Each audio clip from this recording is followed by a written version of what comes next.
আসসালামু আলাইকুম। This is Rana sir from math world. আজকে আমি আলোচনা করব এইচএসসি ফার্স্ট পেপারের অন্তরীকরণের 9H চ্যাপ্টারের তৃতীয় ক্যাটাগরির ম্যাথগুলো নিয়ে। লাস্ট আমরা এই চ্যাপ্টারের উপরে 2টা লেকচার দিয়েছিলাম, বা আমি 2টা ক্লাস তোমাদেরকে বেশ কিছু অঙ্ক এই চ্যাপ্টারে করানোর চেষ্টা করেছিলাম। তো আজকে আমরা তৃতীয় ক্যাটাগরির কিছু অঙ্ক নিয়ে এই চ্যাপ্টারের আলোচনা করব ইনশাআল্লাহ। তো আজকে টপিক হচ্ছে আমাদের কোনো বক্ররেখার যে কোনো বিন্দুতে স্পর্শকের সমীকরণ এবং অভিলম্বের সমীকরণ নিয়ে। স্পর্শক এবং অভিলম্বের সমীকরণ নিয়ে হচ্ছে আমাদের আজকের ক্লাসের আলোচনা। তো দেখো, আমি বোর্ডে লিখেছি যে স্পর্শক ও অভিলম্বের সমীকরণ, ঠিক আছে? তো সমীকরণ, সরলরেখা চ্যাপ্টারে আমরা দেখো একটু এই সূত্রটা পড়েছিলাম, কিন্তু সবারই মনে আছে আশা করি। y minus y one m into x minus x one, এটাই হচ্ছে মূলত স্পর্শকের সমীকরণ বের করার সূত্র। কারণ স্পর্শক হচ্ছে একটা সরল রেখা। তো সরল রেখার সমীকরণ বের করার ক্ষেত্রে আমরা অবশ্যই এই ফর্মুলাটা ইউজ করতে পারবো। জাস্ট এখানে ছোট্ট একটা জিনিস, এই এম এর পরিচয়টা তোমরা হয়তো জানো যে এম এর পরিচয়টা হচ্ছে সরল রেখার ঢাল, বাট এখানে এম এর পরিচয়টা হবে স্পর্শকের ঢাল। এম এর পরিচয়টা কি হবে? স্পর্শকের ঢাল। আর আমরা 9H চ্যাপ্টারের প্রথম এপিসোডে বক্ররেখার কোনো নির্দিষ্ট বিন্দুতে স্পর্শকের ঢাল কিভাবে বের করতে হয় এটা আমরা জেনে এসেছি। দেখো, আমি পাশে লিখেছি যেখানে এম হচ্ছে ওই বক্ররেখাটার যে কোনো x1 y1 বিন্দুতে স্পর্শকের ঢাল। এটা নির্ণয় কিন্তু আমরা ফার্স্ট এপিসোডে শিখে আসছি যে কিভাবে ডিওয়াই বাই ডিএক্স বের করতে হয় এবং সেটা দিয়ে কিভাবে স্পর্শকের ঢাল বের করতে হয় কোনো নির্দিষ্ট বিন্দুতে। তো আমরা এই এম মানে হচ্ছে বক্ররেখার যে কোনো বিন্দুতে স্পর্শকের ঢাল। ওকে ওকে, তাহলে এটা হচ্ছে স্পর্শকের সমীকরণ বের করার ফর্মুলা। আর এটা হচ্ছে অভিলম্বের সমীকরণ বের করার ফর্মুলা। অভিলম্ব কি এটা আমি চিত্র দিয়ে তোমাদেরকে বোঝাবো। তার আগে দেখো, ফর্মুলাটা একদম হুবহু সেম, জাস্ট এখানে এম আর এখানে হচ্ছে -1/m। কেন এখানে -1/m হলো এটা তোমরা এখনই বুঝতে পারবা। চলো আমরা একটু অভিলম্বের পরিচয়টা একটু চিত্র দিয়ে দেখে নিই। তো আমি একটা যে কোনো বক্ররেখা নিচ্ছি, সাপোজ এটা একটা বক্ররেখা, যে কোনো বক্ররেখা। তো এখানে আমি একটা নির্দিষ্ট বিন্দু নিলাম, সাপোজ এখানে একটা নির্দিষ্ট বিন্দু নিলাম। বিন্দুটা মনে করলাম x1, y1, এটা হচ্ছে বিন্দুটা। যে কোনো একটা x1 y1 বিন্দু নিলাম। সো এই বিন্দুতে এটা হচ্ছে স্পর্শক। এই বিন্দুতে এটা কি? স্পর্শক। এটা তোমরা আগেই জেনে আসছো, আগেই তোমাদেরকে এই জিনিসটা বোঝানো হয়েছিল। তো এটা হচ্ছে স্পর্শক, আর এই স্পর্শকের সমীকরণ বের করার এটা হচ্ছে ফর্মুলা, যেখানে এম হচ্ছে এটা একটু আগেই বলেছি। তো এখন অভিলম্বটা কি, চলো আমরা একটু দেখে ফেলি যে এখানে অভিলম্ব বলতে কি বুঝিয়েছে। তো এই স্পর্শকটা হচ্ছে এই বিন্দুতে, এই স্পর্শকটা হচ্ছে এই বিন্দুতে, ঠিক আছে?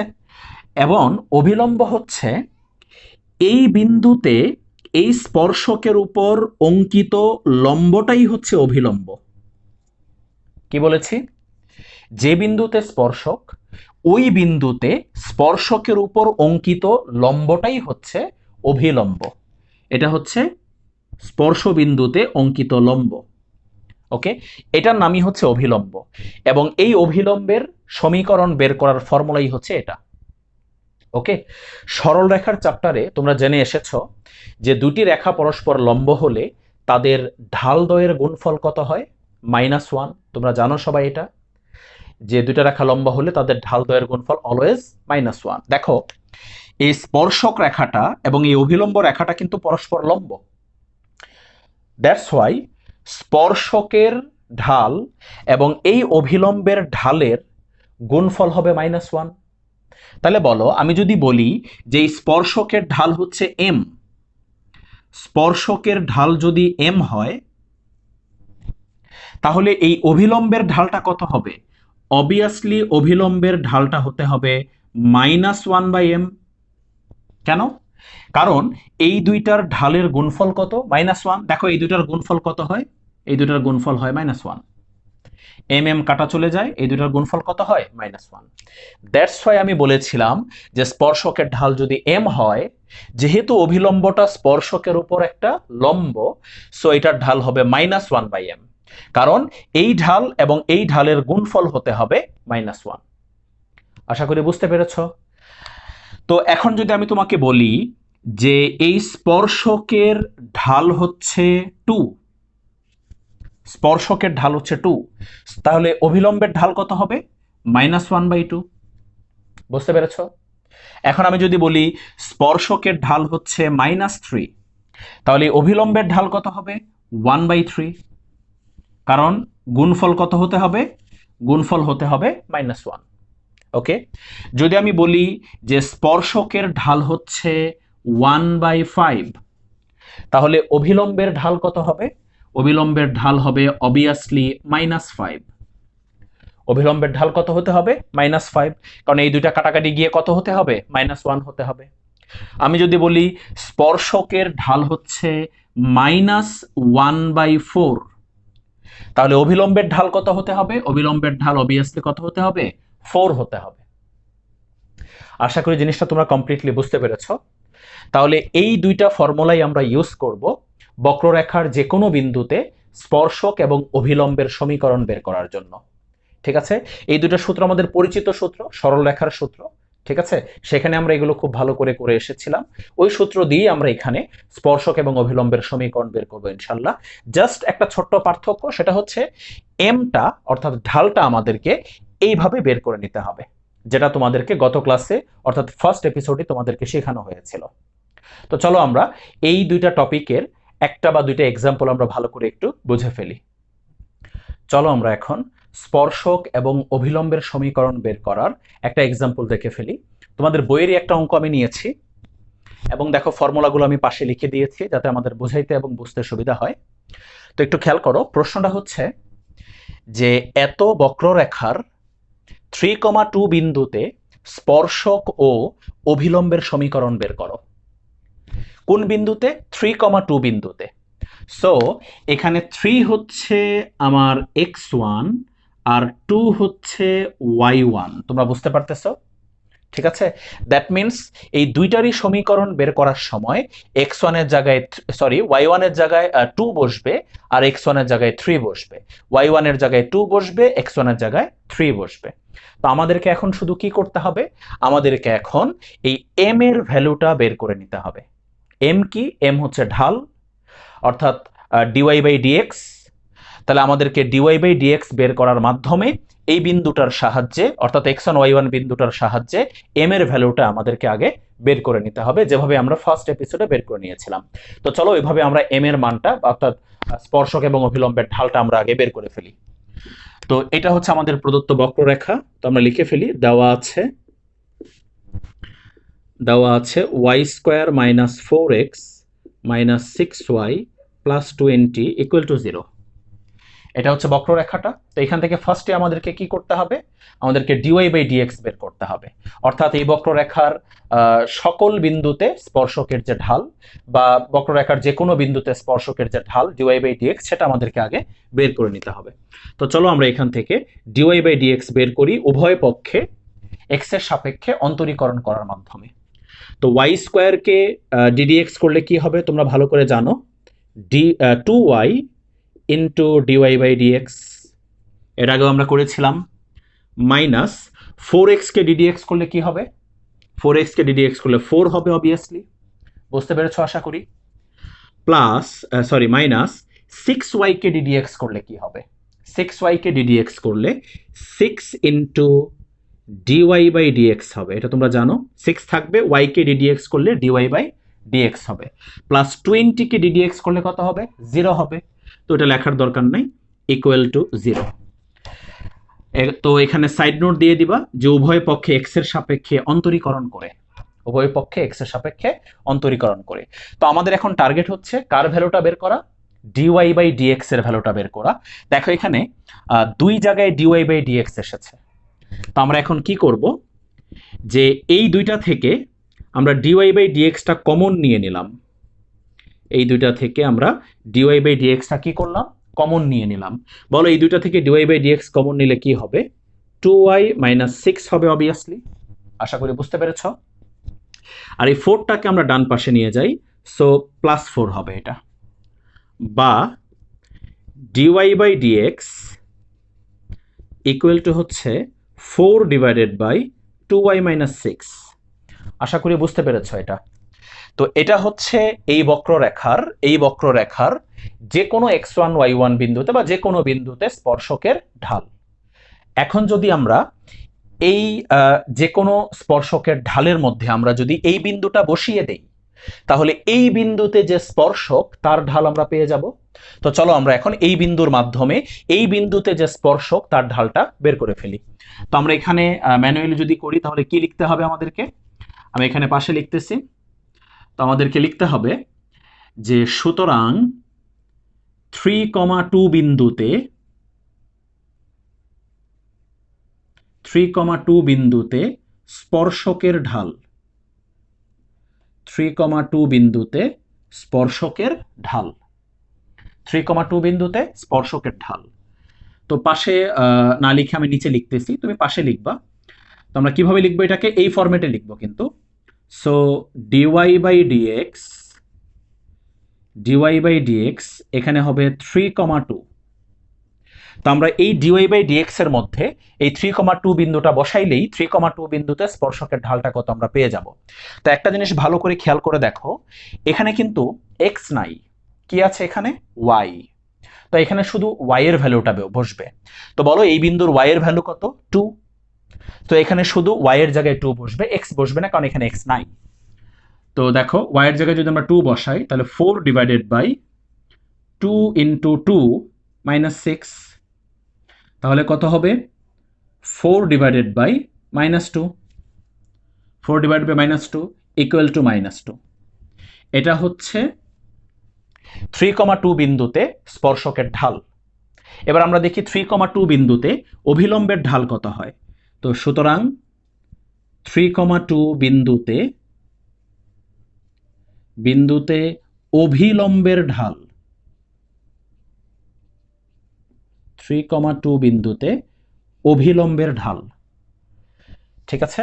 3,2 বিন্দুতে অভিলম্বের ঢাল, এটাকে আমরা এভাবে লিখতে পারি। সরি, এটা তো স্পর্শকের ঢাল। আমরা 3,2 বিন্দুতে অভিলম্বের ঢাল লিখব। তাহলে বলো, একটু আগে বুঝিয়েছিলাম যে স্পর্শকের ঢাল যদি -2 হয় তাহলে অভিলম্বের ঢাল কত হবে? দুইটা ঢালের গুণফল কত হতে হবে? -1 হতে হবে কিন্তু। তো স্পর্শকের ঢাল যদি -2 হয় তাহলে অবভিয়াসলি অভিলম্বের ঢাল হতে হবে 1/2। আশা করি বুঝতে পেরেছ। কারণ এই দুটার গুণফল কত হতে হবে? -1 হতে হবে। এই দুটার গুণফল হতে হবে -1। সো স্পর্শকের ঢাল যদি -2 হয়, অভিলম্বের ঢাল হবে 1/2। তাহলে আমরা কিন্তু দেখো এই সূত্র অনুসারে স্পর্শকের ঢালও আমরা পেয়ে গিয়েছি এবং অভিলম্বের ঢালটাও কিন্তু আমরা পেয়ে গিয়েছি। অবশ্য অভিলম্বের ঢালটা না বের করলেও হতো, এখানে যদি আমরা -1/m বসিয়ে দিতাম তাইলে হয়ে যেত। এখানে m এর জায়গায় -2 বসিয়ে দিলে হয়ে যেত। ওকে, অভিলম্বের ঢাল বের করলেও হবে, না করলেও হবে। যদি আমরা অভিলম্বের ঢাল বের করি তাহলে এখানে -1/m আর লিখবো না, এখানে ডিরেক্টলি আমরা এই ঢালটা লিখব। আশা করি বুঝতে পেরেছ। আমি আবার একটু বলতেছি, অভিলম্বের ঢাল না বের করলেও হবে, শুধু m এর মান দিয়েই, অর্থাৎ স্পর্শকের ঢাল দিয়েই কিন্তু করা যাবে। স্পর্শকের ঢালটাই কিন্তু ছিল m। তো m এর মান জানলে এখানে m এর মান বসবে, এখানেও m এর মান বসবে, তাহলে আলাদা করে আর অভিলম্বের ঢালটা বের করতে হচ্ছে না। আর যদি অভিলম্বের ঢালটা বের করে নাও তাহলে m এর জায়গায় -2 বসাবা, আর এই -1/m এর জায়গায় 1/2 বসাবা। ইচ্ছা তোমার, অভিলম্বের ঢাল বের করতেও পারো, নাও করতে পারো। ঠিক আছে? তো চলো আমরা এখন এই দুই ঢাল দিয়ে স্পর্শক এবং অভিলম্বের সমীকরণটা বের করে ফেলি। এই দুটো সূত্রের সাহায্যে আমরা স্পর্শক এবং অভিলম্বের সমীকরণ বের করব। তো লিখব সুতরাং স্পর্শকের সমীকরণ, সুতরাং স্পর্শকের সমীকরণ, ওই যে সূত্র লেখা আছে ওখানে y - y1 কিন্তু এই যে এটা 2 আর x1 কিন্তু 3 আর এম কত? এম হচ্ছে -2, ঠিক আছে? তাহলে কি হবে? y মাইনাস y1 হচ্ছে 2 equal to m, equal to M.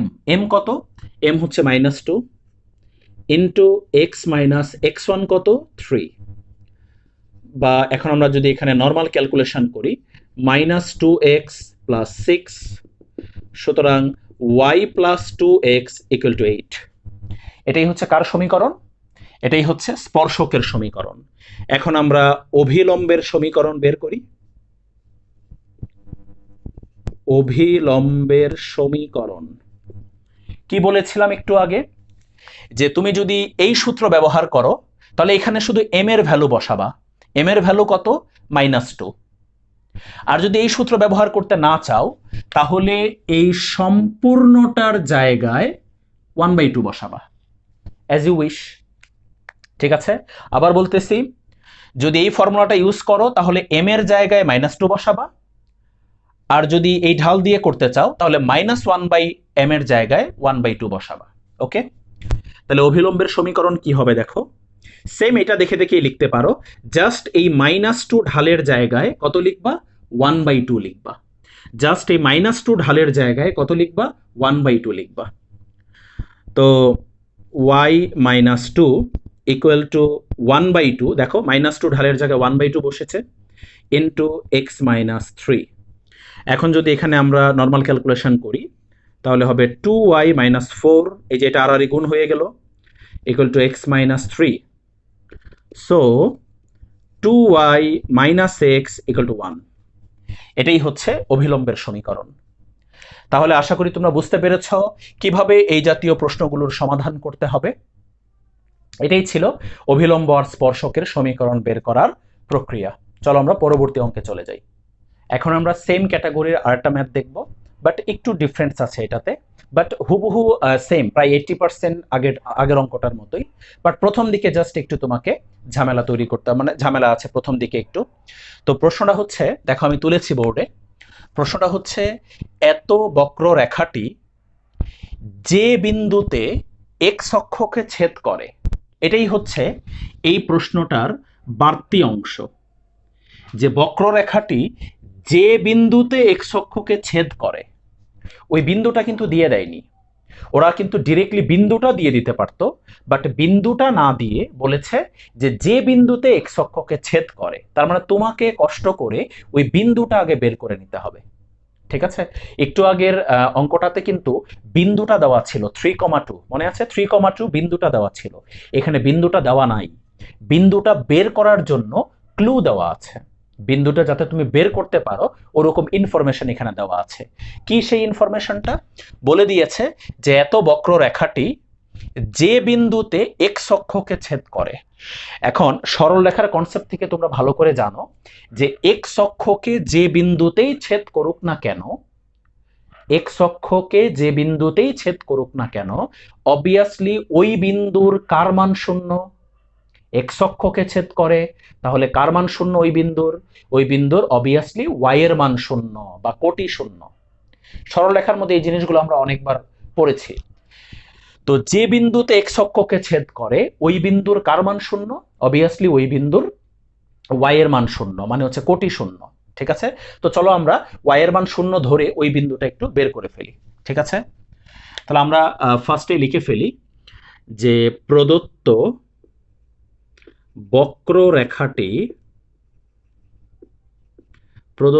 বক্ররেখাটি এক্স অক্ষকে যে বিন্দুতে ছেদ করে, প্রদত্ত বক্ররেখাটি এক্স অক্ষকে যে বিন্দুতে ছেদ করে ওই বিন্দুর কোটি y ইকুয়াল টু 0। যে বিন্দুতে এক্স অক্ষকে ছেদ করে ওই বিন্দুর কোটি y ইকুয়াল টু 0। তো ওই বিন্দুটার কিন্তু কোটি আমি জানি, জাস্ট এখন ভুজটা বের করতে হবে, মানে এক্স এর মানটা বের করতে হবে। কিভাবে বের করব? এই y এর মানটা এই বক্ররেখাটাতে বসিয়ে দিলেই আমরা এক্স এর মানটা পেয়ে যাব। চলো এখন এই y এর মানটা আমরা বক্ররেখাটাতে বসিয়ে দিই। সুতরাং দেখো y এর মান 0 যদি আমি এখানে বসিয়ে দিই, y এর মান 0, জাস্ট ওয়াই কিন্তু এক জায়গাতে আছে, এখানে ওয়াই এর মান 0 বসবে। তাহলে বলো ওয়াই এর মান 0 যদি বসে তাহলে 0 into x minus 2 into x minus 3 minus x plus 7 equal to 0। আশা করি বুঝতে পেরেছ। বা এখানে 0 ইন্টু থাকার কারণে এই সম্পূর্ণটাই কিন্তু 0 হয়ে যাবে। সো থাকবে minus x plus 7 equal to 0। এখান থেকে এক্স ইকুয়াল টু 7 পাওয়া যাবে। এক্স ইকুয়াল টু কি পাওয়া যাবে? 7 পাওয়া যাবে। তাহলে দেখো ওয়াই এর মান 0 আমাদের জানা ছিল, সেই ওয়াই এর মান 0 ইউজ করে আমরা এক্স এর মানটা বের করে ফেলেছি। তাহলে সুতরাং বিন্দুটি, বলো সুতরাং বিন্দুটি কি হবে? এক্স এর মান 7, ওয়াই এর মান 0। এখন দেখো একটু আগে যে অঙ্কটা করেছিলাম ওখানে বিন্দুটা দেওয়া ছিল 3,2, এখানে কিন্তু বিন্দুটা দেওয়া ছিল না, আমরা কিন্তু বিন্দুটা বের করে নিয়েছি।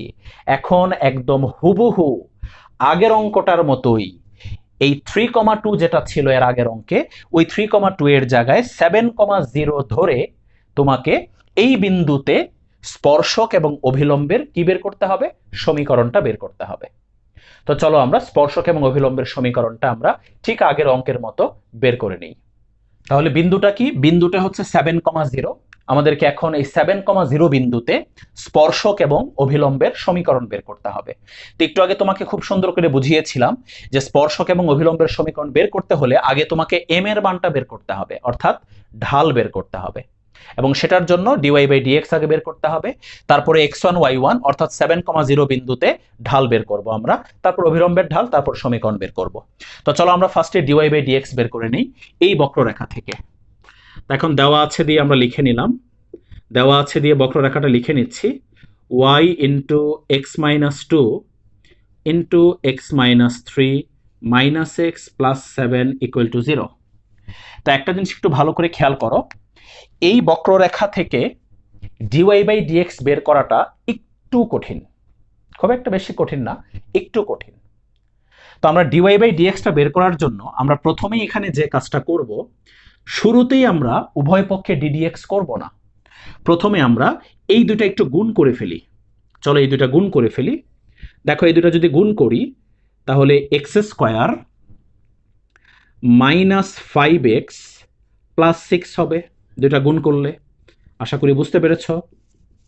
ওকে, এখন আমরা উভয় পক্ষে ডিডিএক্স করব। দেখো এখন আমরা উভয় পক্ষে ডিডিএক্স যদি করি, একটু ভালো করে বোঝার চেষ্টা করো। বলেছিলাম শুরুতেই যে একটু কঠিন আছে ডিওয়াই বাই ডিএক্সটা এখান থেকে বের করা। তো এটাকে আমরা কিভাবে ডিডিএক্স করব? এখন আমরা উভয় পক্ষে ডিডিএক্স করব। ডিডিএক্স করলে এতটুকু অংশের ডিডিএক্স হবে, ওকে, তারপর এক্স এর ডিডিএক্স হবে, তারপর 7 এর ডিডিএক্স হবে। এইটা কিন্তু সম্পূর্ণটা একটা পদ, এই সম্পূর্ণটা হচ্ছে একটা পদ, এটার ডিডিএক্স হবে, তারপর এক্স এর ডিডিএক্স হবে, তারপর 7 এর ডিডিএক্স হবে। ঠিক আছে? তো দেখো এইটার ডিডিএক্স যদি করি কোন ফর্মুলায় করব? দেখো ওয়াই একটা ফাংশন এবং এটা আলাদা একটা ফাংশন, এবং এই দুইটা কিন্তু গুণ আকারে আছে। তো ডিওয়াই বাই ডিএক্স বের করার তোমাদের ইউভি এর ফর্মুলা মনে আছে? আশা করি মনে আছে তোমাদের ইউভি এর ফর্মুলা, ইউ ইন্টু ভি। ঠিক আছে, ইউভি এর ফর্মুলা কি ছিল? আশা করি মনে আছে, u d d x of v plus v d d x of u. মনে আছে আশা করি তোমাদের ইউভি এর ফর্মুলা? দুইটা ফাংশন যদি গুণ আকারে থাকে সেই ফর্মুলা এখানে অ্যাপ্লাই করব।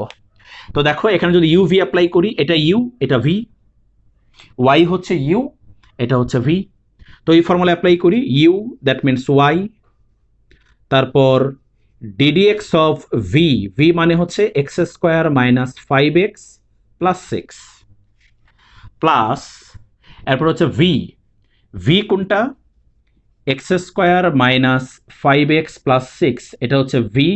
তারপর ডিডিএক্স অফ ইউ, ইউ কোনটা? ওয়াই।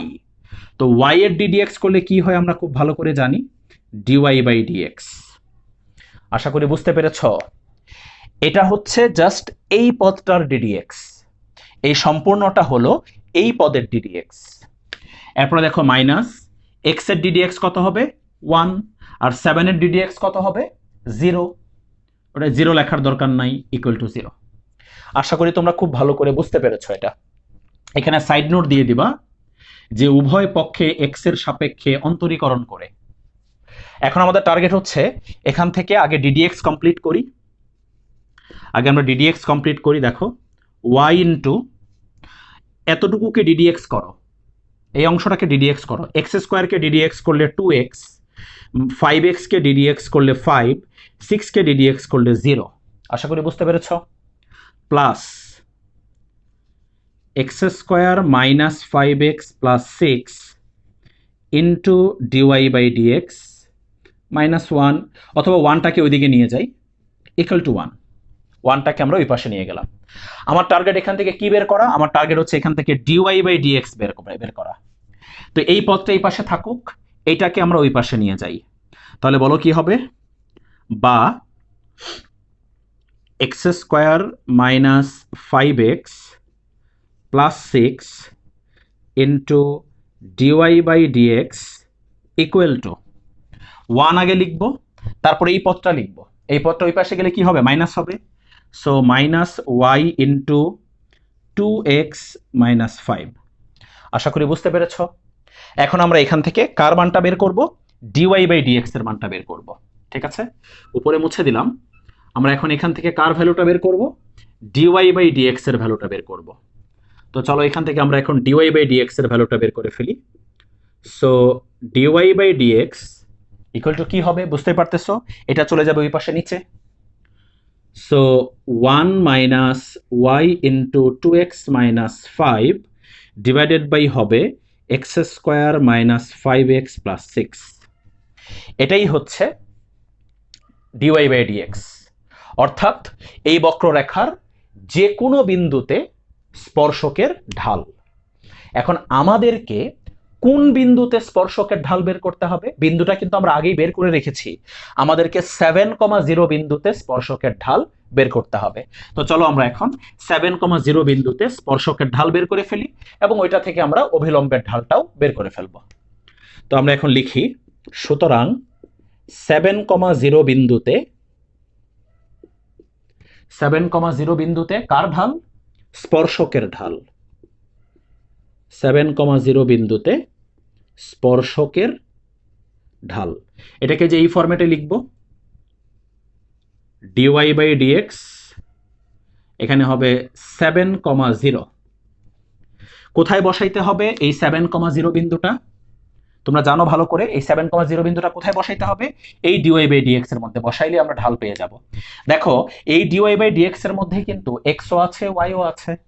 দেখো এক্সও আছে ওয়াইও আছে।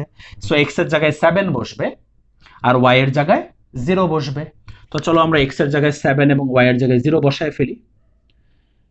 ওয়াই এর জায়গায় 0 বসবে আর এক্স এর জায়গায় 7 বসবে। আশা করি বুঝতে পারতেছো। আর নিচে হবে 7 square minus x 7 square minus 5 into 7 plus 6। আশা করি বুঝতে পেরেছো। এখান থেকে তোমরা সুন্দর করে ক্যালকুলেশন করবা, দেখবা যে ক্যালকুলেশন করলে এখান থেকে 1/20 বের হবে। কত বের হবে এখান থেকে? 1/20।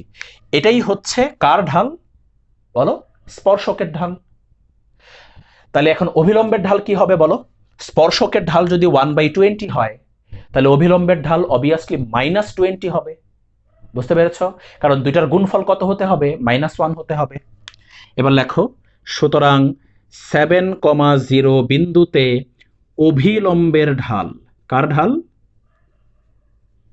অভিলম্বের ঢাল। আবারও বলতেছি, স্পর্শকের ঢাল যদি 1/20 হয়, তাহলে অভিলম্বের ঢাল হবে -20, কারণ এই দুইটার গুণফল কত হতে হবে? -1 হতে হবে। এবার আমরা এই দুইটার সাহায্যে, এই সূত্রের হেল্প নিয়ে আমরা স্পর্শক এবং অভিলম্বের কি বের করে ফেলবো? সমীকরণ বের করে ফেলবো। তো চলো আমরা এখন বের করে ফেলি। সুতরাং 7,0 বিন্দুতে স্পর্শকের সমীকরণ। কার সমীকরণ? স্পর্শকের সমীকরণ। বলো সূত্র কি? y - y1, y - y1 কত? আমরা কোন বিন্দুতে সমীকরণ বের করতেছি? 7,0 বিন্দুতে। তাহলে y1 কত হবে? 0 ইকুয়াল টু m স্পর্শকের, তাহলে স্পর্শকের ঢাল কত? স্পর্শকের ঢাল হচ্ছে 1/20, বুঝতে পেরেছ? Into x minus x1, x minus x1 কত? x1 হচ্ছে 7, বা এখানে যদি আমরা এখন ক্যালকুলেশন করি, এই পাশে কিন্তু y, শুধু y থাকবে, 20 দিয়ে গুণ করো, তাহলে 20y equal to x minus 7। So কি হবে? সুতরাং x minus 20y equal to 7। এটা হচ্ছে কার সমীকরণ? এটা হচ্ছে স্পর্শকের সমীকরণ। তো চলো এখন আমরা 7,0 বিন্দুতে অভিলম্বের সমীকরণটাও বের করে ফেলি। সুতরাং 7,0 বিন্দুতে অভিলম্বের সমীকরণ।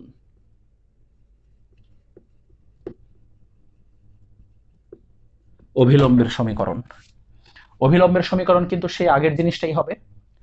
জাস্ট একটু আগে আমি বলেছিলাম এর আগের অঙ্কটাতে, জাস্ট তুমি এই 1/20 জায়গায় কত লিখবা? -20। কিছুই চেঞ্জ হবে না, শুধু ঢালটা চেঞ্জ হবে। ওকে, স্পর্শক আর অভিলম্বের সমীকরণের মধ্যে শুধু ঢালটা চেঞ্জ হবে। স্পর্শকের ঢাল ছিল 1/20, এখন জাস্ট সমীকরণ বের করার সময় আমরা এই 1/20 জায়গায় -20 লিখব। সো কি হবে তাহলে সমীকরণটা? y minus 0 equal to -20 into x minus 7, বা এই পাশে থাকে y আর এখানে -20 দিয়ে গুণ করো, সো -20x প্লাস 140, প্লাস কত? 140। সুতরাং y plus 20x equal to 140। এটাই হচ্ছে অভিলম্বের সমীকরণ। তাহলে এটা হচ্ছে আমাদের স্পর্শকের সমীকরণ, আর এটা হচ্ছে অভিলম্বের সমীকরণ। আশা করি অঙ্কটা খুব ভালো করে বুঝতে পেরেছ।